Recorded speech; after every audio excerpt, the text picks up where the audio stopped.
तो आइए आज हम सीधे चरक संहिता के चिकित्सा स्थान के पहले अध्याय पर नजर डालते हैं, रसायन पाद, और उसके तीसरे पाद में, जिसका नाम है कर प्रचितियम। जी, कर प्रचितियम। हाँ, जैसा कि नाम से ही कुछ अंदाजा लग रहा है, कर प्रचितीय यानी हाथ से चुने हुए या जमा किए गए। बिल्कुल, हाथ से तोड़े या जमा किए गए औषध द्रव्य। इस पाद में मतलब इस हिस्से में रसायन यानी कायाकल्प के कुछ खास योगों का वर्णन है। 16 योग बताए गए हैं। 16 योग? अच्छा, और इनमें मुख्य कौन कौन से हैं? मतलब हम किन पर बात करेंगे आज? हाँ, देखिए, इसमें आम्लक्य ब्राह्मवी रसायन है, फिर केवल आम्लक रसायन, लोहादी रसायन, ऐन्द्र रसायन, मेध्य रसायन। मेध्य, बुद्धि वाले। हाँ, वही। फिर पिपली रसायन, त्रिफला रसायन, और एक बहुत महत्वपूर्ण है शिलाजतु रसायन। आज हम इनमें से कुछ जो प्रमुख हैं उनकी थोड़ी गहराई से बात करते हैं, जैसा चरक संहिता में दिया गया है। ठीक है, तो कहाँ से शुरू करें? केवल आम्लक रसायन? इसकी विधि काफी अलग सी लग रही है। हाँ, ये वाकई अनोखी है। इसमें बताया गया है कि व्यक्ति को गायों के झुंड के बीच रहना होता है। गायों के बीच? जी हाँ, और पूरे 1 साल तक। और आहार सिर्फ दूध। पूरे 1 साल सिर्फ दूध पर, और वो भी गायों के साथ रहकर? ये तो सुनने में एक साधना जैसा लगता है। बिल्कुल, और ये यहीं खत्म नहीं होता। 1 साल ऐसे बिताने के बाद 3 दिन का उपवास रखना है। 3 दिन उपवास? हाँ, और फिर खास महीने बताए गए हैं, पूष, माघ या फाल्गुन। इन महीनों में आंवले के जंगल में जाना होता है। अच्छा, खास मौसम में? जी, और वहां ओम का जाप करते हुए पेड़ से ताजे आंवले, ध्यान रहे ताजे आंवले, हाथ से तोड़कर खाने का विधान है। मतलब ये सिर्फ आंवला खाना नहीं है, ये तो पूरी एक प्रक्रिया है, एक अनुष्ठान जैसा। सही कहा। ये प्रक्रिया असल में इसी बात पर जोर देती है कि रसायन सिर्फ जड़ी बूटी निगलना नहीं था। इसमें प्रकृति से जुड़ाव, शरीर मन की शुद्धि, एक अनुशासन, ये सब शामिल था। सोचिए, साल भर दूध पीना, फिर उपवास, फिर खास मौसम में मंत्र जाप के साथ फल खाना, ये सब मिलकर एक, क्या कहते हैं, समग्र कायाकल्प का अनुभव बनाते थे। इसमें माहौल, समय, मानसिक स्थिति, सबकी भूमिका थी। हाँ, ये तो बिल्कुल प्रकृति और आत्मशुद्धि पर आधारित एक गहरा अनुष्ठान लगता है। दवा से ज्यादा जीवन शैली का बदलाव। बिल्कुल। अच्छा, ये तो हुई प्रकृति के करीब वाली बात। अब कुछ अलग देखते हैं। लोहादी रसायन, इसे आयस चूर्ण भी कहते हैं। आयस मतलब लोहा, है ना? जी, आयस का अर्थ है लोहा, और इसे बनाने का तरीका भी बहुत खास है। हाँ, इसमें बताया है कि लोहे को पहले आग में तपाकर लाल करना है। बिल्कुल, खूब तपाना है। फिर उसे बारी बारी से 3 अलग अलग चीजों में बुझाना है। त्रिफला का काढ़ा, गोमूत्र और शारोदक। ये क्या होता है? शारोदक मतलब एक तरह का अल्कलाइन पानी या किसी क्षार का घोल हो सकता है। तो हाँ, तपाए हुए लोहे को क्रमशः इन तीनों में बुझाया जाता है, त्रिफलाक्वाथ, गोमूत्र और शारोदक। ये सोचने वाली बात है कि खास इन्हीं चीजों का इस्तेमाल क्यों? त्रिफला, गोमूत्र, क्षार, इनका कोई खास कारण रहा होगा? ये एक दिलचस्प सवाल है। देखिए, प्राचीन ग्रंथ हर चीज का आज के जैसा वैज्ञानिक कारण तो नहीं बताते, पर हम अंदाजा लगा सकते हैं। त्रिफला तो जाना माना एंटीऑक्सीडेंट है और शायद धातु शोधन में भी मदद करता हो। गोमूत्र को पारंपरिक रूप से शोधक माना गया है, मतलब वो चीजों के गुणों को बदलता है, शुद्ध करता है।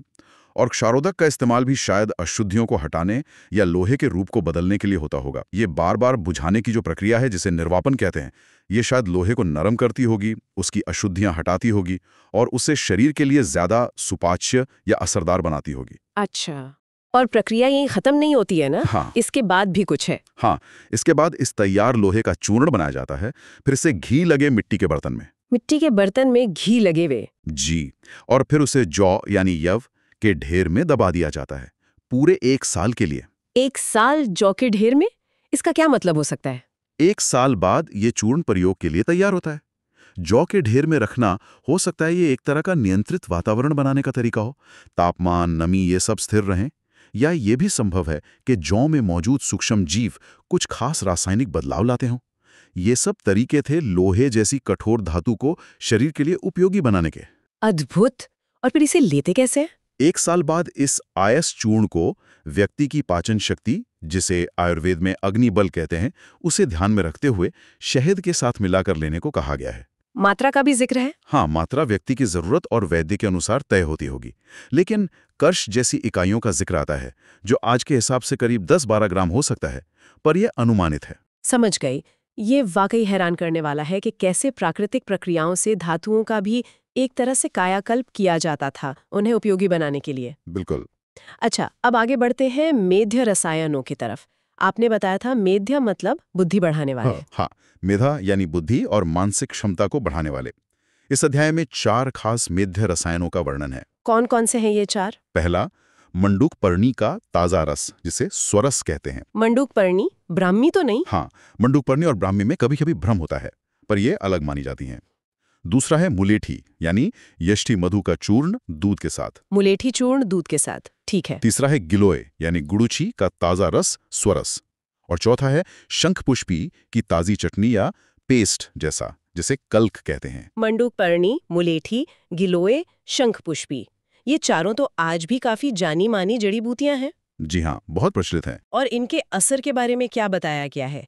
जाहिर है बुद्धि तो बढ़ाते ही होंगे। हाँ, मुख्य रूप से मेधा यानी बुद्धि बढ़ाने वाले तो हैं ही, लेकिन साथ ही आरोग्य यानी स्वास्थ्य, आयु यानी लंबी उम्र, अग्निबल यानी पाचन शक्ति, देह बल यानी शारीरिक ताकत, वर्ण यानी त्वचा का रंग या चमक, और स्वर यानी आवाज को भी बेहतर करते हैं। काफी सारे फायदे हैं। जी, पर जैसा नाम से ही पता चलता है, खास जोर दिमागी ताकत बढ़ाने पर है।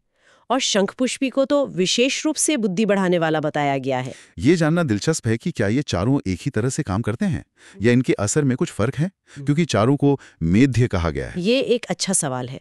देखिए, चारों को मेध्य कहा गया है, लेकिन उनके प्रयोग के तरीके अलग हैं।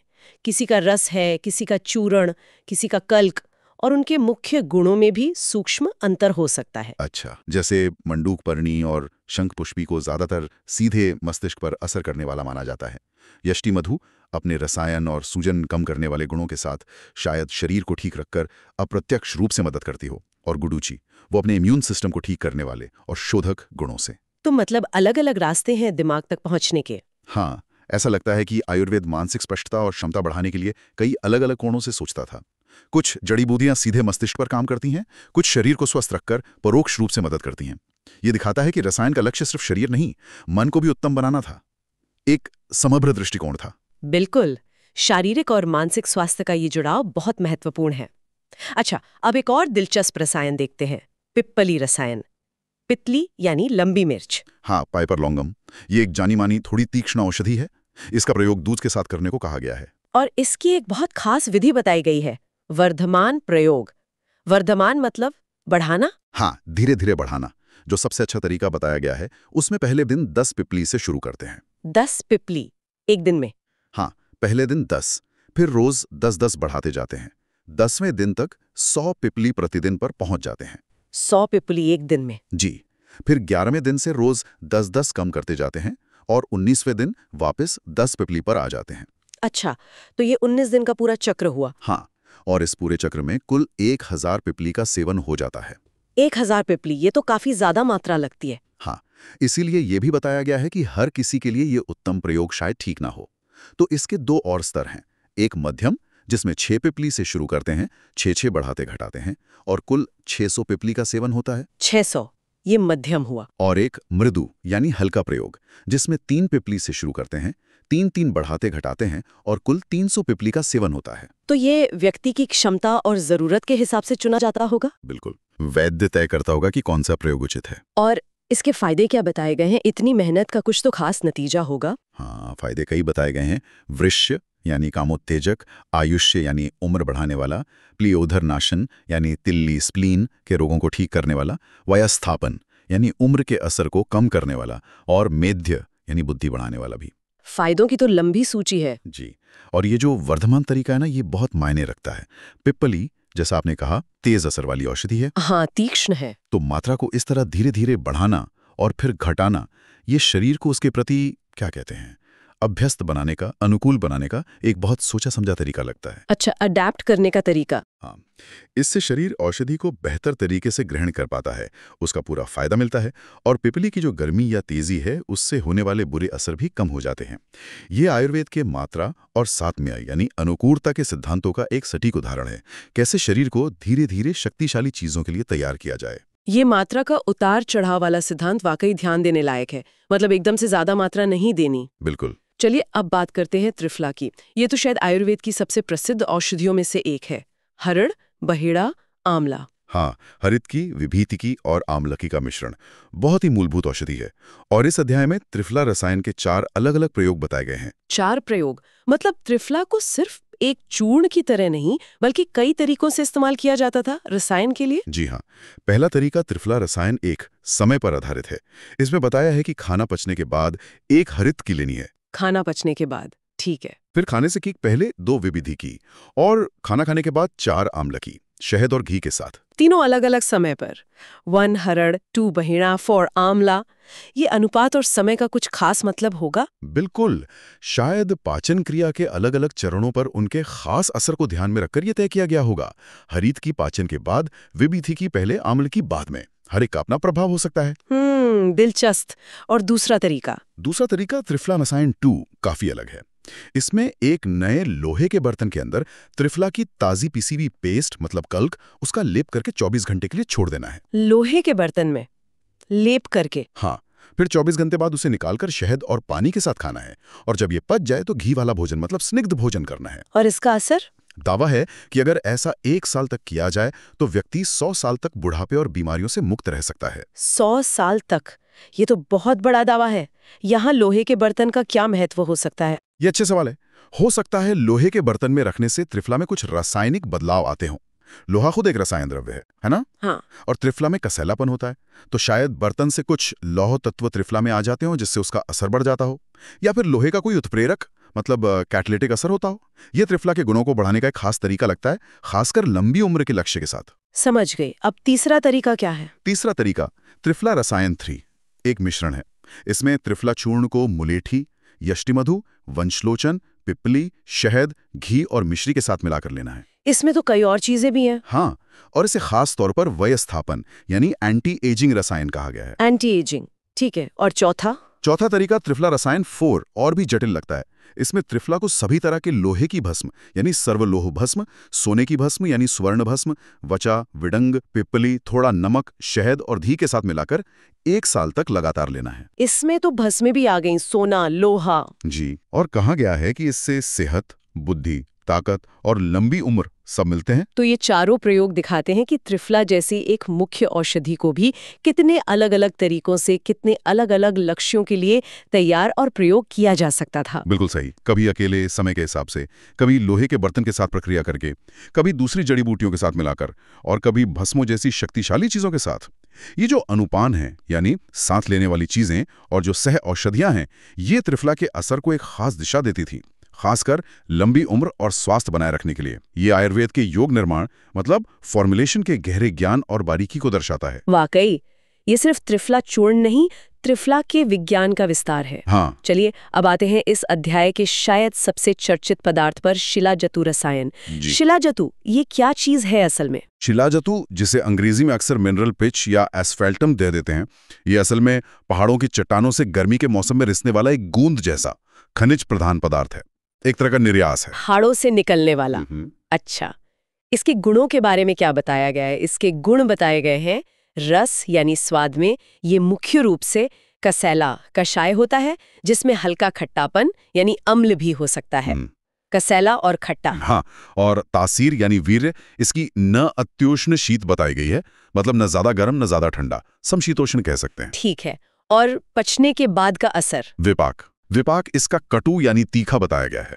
और इसका मुख्य काम क्या है? इसका मुख्य कर्म यानी एक्शन बताया गया है, सर्व रोगनाशक। सर्व रोगनाशक मतलब सभी रोगों को नष्ट करने वाला। हाँ, मतलब ऐसा कोई ठीक होने लायक रोग नहीं है जिससे शिलाजतु ठीक ना कर सके। ये बहुत बड़ा दावा है ना? हाँ, ये तो बहुत ही बड़ा दावा है। और अगर कोई स्वस्थ व्यक्ति इसे लेता है तो ये बल यानी ताकत बढ़ाता है। अच्छा, तो ये बीमार और स्वस्थ दोनों के लिए है? इसके प्रकार भी बताए गए हैं। हाँ, शिलाजतु के 4 प्रकार बताए गए हैं, शायद उनमें पाए जाने वाले मुख्य खनिज या रंग के आधार पर। पहला है सुवर्ण शिलाजतु, जो सुनहरे या हल्के लाल रंग का होता है। इसका स्वाद मीठा, कड़वा, तासीर ठंडी और विपाक कटु बताया गया है। सुवर्ण, सोने वाला? हाँ, नाम से तो यही लगता है। दूसरा है रजत शिलाजतु, चांदी जैसा या सफेद।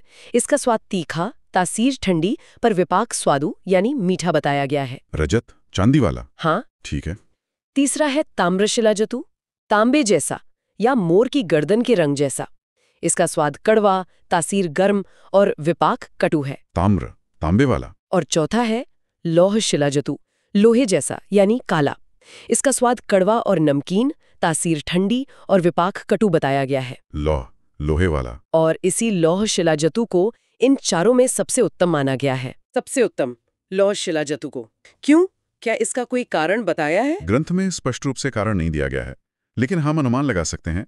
शायद लौह शिलाजतु में लौह तत्व की अधिकता होती हो, और लोहा शरीर में खून बनाने, ऊर्जा देने के लिए बहुत जरूरी है। आयुर्वेद में लोहे को बल बढ़ाने वाला रसायन माना ही जाता है।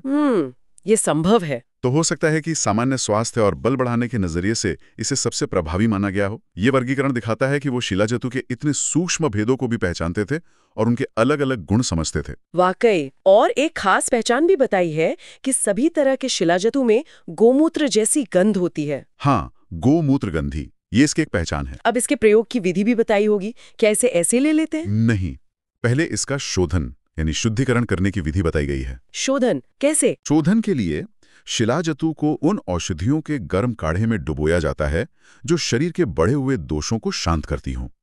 जब शिलाजतु उस काढ़े को सोख लेता है तो उसे निकालकर फिर से ताजे गर्म काढ़े में डुबो देते हैं। अच्छा, बार बार डुबोना है? हाँ, ये प्रक्रिया 7 दिन तक दोहराई जाती है। इस तरह जो शुद्ध किया गया शिलाजतु है उसे फिर लोहे की भस्म के साथ दूध में मिलाकर प्रयोग करने का विधान है। लोहे की भस्म के साथ और दूध में। ठीक है। और कितनी मात्रा में, कितने समय तक? इसके प्रयोग की अवधि के भी 3 स्तर बताए गए हैं। उत्तम यानी पर प्रयोग 7 हफ्ते तक, मध्यम प्रयोग 3 हफ्ते तक और निम्न यानी अवर प्रयोग 1 हफ्ते तक। 7 हफ्ते, 3 हफ्ते, 1 हफ्ता। हाँ। और मात्रा? मात्रा भी 3 स्तर पर बताई गई है। 1 पल, आधा पल या 1 कर्ष। हमने पहले बात की थी, कर्ष लगभग 10-12 ग्राम होता है। पल उससे ज्यादा, शायद 4 कर्ष के बराबर होता है। तो मात्रा व्यक्ति की क्षमता और जरूरत के हिसाब से काफी ध्यान से तय की जाती थी। और एक बहुत जरूरी बात इसमें आती है परहेज की, अपथ्य। हाँ, अपथ्य का पालन रसायन में बहुत महत्वपूर्ण माना जाता है। शिलाजतु लेते समय तीखी और भारी यानी गुरुची से खाने से मना किया गया है। भारी मतलब जो पचने में मुश्किल हो? जी, और खास तौर पर एक दाल का नाम लिया गया है, कुलथ यानी कुल्थी की दाल। इसे बिल्कुल नहीं खाना चाहिए। कुल्थी दाल मना है, क्यों? और इसका कारण भी बताया है। कहा गया है कि कुलथ में अश्मनो भेदन गुण होता है। अश्मन मतलब पत्थर या पथरी, और भेदन मतलब तोड़ने वाला। अच्छा, तो कुल्थी दाल पथरी तोड़ने वाली होती है इसलिए मना है। पर इसका शिलाजतु से क्या संबंध? शायद ये माना जाता होगा कि शिलाजतु जो शरीर में निर्माण या पोषण का काम कर रहा है, कुल्थी का भेदन गुण उसमें बाधा डाल सकता है, या शायद दोनों के गुण आपस में विरोधी हों। ये तो बहुत बारीक बात है। हाँ, शिलाजतु अपने आप में एक रहस्यमयी चीज है तो खनिज, पर उसमें जैविक अंश भी होते हैं। ये सोचना ही कमाल का है कि प्राचीन चिकित्सकों ने इसके इतने बारीक गुण, अलग अलग प्रकार, उनके स्वाद, तासीर, पचने के बाद का असर, और यहां तक कि उसके साथ क्या चीजें नहीं खानी चाहिए, मतलब अपथ्य, इसका पता इतनी सटीकता से कैसे लगाया होगा। वही तो, खासकर कुल्थी दाल का मना होना और उसका कारण भी बताना कि वो पथरी तोड़ती है, ये उनके बहुत गहरे अवलोकन और अनुभव पर आधारित ज्ञान को दिखाता है। बिल्कुल, आयुर्वेद में ये पथ्य अपथ्य का जो विचार है ये बहुत केंद्रीय है। मतलब सिर्फ सही दवा लेना काफी नहीं है, उसके साथ सही खानपान और परहेज करना भी उतना ही जरूरी है, तभी पूरा असर मिलता है। तो आज हमने चरक संहिता के इस करप्रचितियम रसायन पाद के कुछ मुख्य योगों की एक तरह से यात्रा की, केवल आम्लक रसायन से लेकर शिलाजतु तक। और इससे एक बात तो बिल्कुल साफ है कि ये अध्याय सिर्फ जड़ी बूटियों या खनिजों की एक लिस्ट भर नहीं है। नहीं, बिल्कुल नहीं। तरीके बताता है, कैसे तैयार करना है, कितनी मात्रा में लेना है, कब तक लेना है, किसके साथ लेना है और क्या परहेज रखना है। सब कुछ बहुत व्यवस्थित और सोचा समझा लगता है। हाँ, और इन सब विधियों का, इन सब प्रक्रियाओं का अंतिम लक्ष्य एक ही है, शरीर और मन का समग्र कायाकल्प, जिसे रसायन कहते हैं। निष्कर्ष के तौर पर एक विचार मन में आता है। रसायन की ये जो विस्तृत प्रक्रियाएं हैं, जो अक्सर महीनों या सालों तक चलती थी, ये बताती हैं कि आयुर्वेद सिर्फ बीमारी ठीक करने तक ही सीमित नहीं था।